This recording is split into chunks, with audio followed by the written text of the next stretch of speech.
Alors moi, c'est Harry. Je suis ingénieur d'études à l'INRAE dans une équipe qui s'appelle BioSP. Donc on fait des travaux aussi bien en statistique qu'en dynamique de population et en écologie, épidémiologie. Tout ça principalement pour l'environnement et l'agriculture.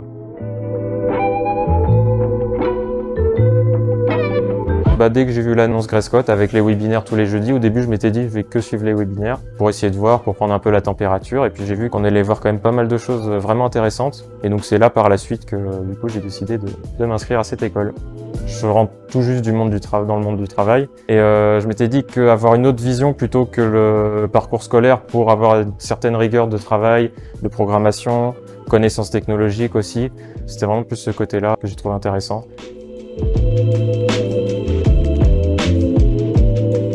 Je dirais qu'on a eu plusieurs phases. D'un côté, on a eu les premières parties un peu plus théoriques. Les profs avaient leurs diapositives et ils nous expliquaient les méthodes, les technologies qu'on allait aborder.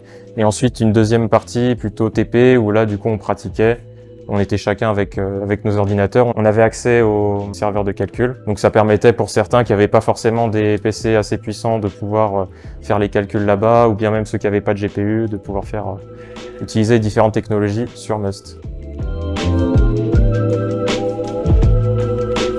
Moi, je pense que c'est une bonne chose quand même de suivre tout le long de son parcours de travail des écoles, des formations, parce que on travaille sur des technologies qui évoluent énormément, très vite. C'est quand même une science qui a à peine quelques dizaines d'années.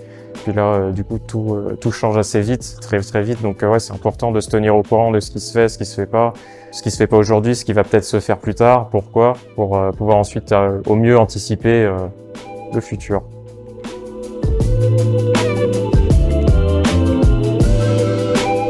Alors déjà, grâce au webinaire, j'ai pu voir que les tests unitaires étaient importants, quelque chose que j'ai mis en place dès le début.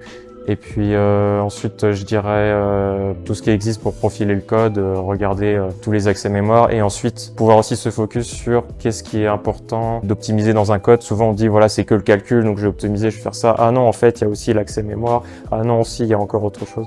Faire attention à ce genre de choses surtout, qui est important. Et ensuite toujours garder contact avec les différentes technologies qu'on a appris pour, si jamais on en a besoin, voilà, savoir se dire ah oui, j'avais appris ça dans cette école, je vais pouvoir revoir. Puis on a toujours en plus accès aux cours, donc moi je trouve ça cool.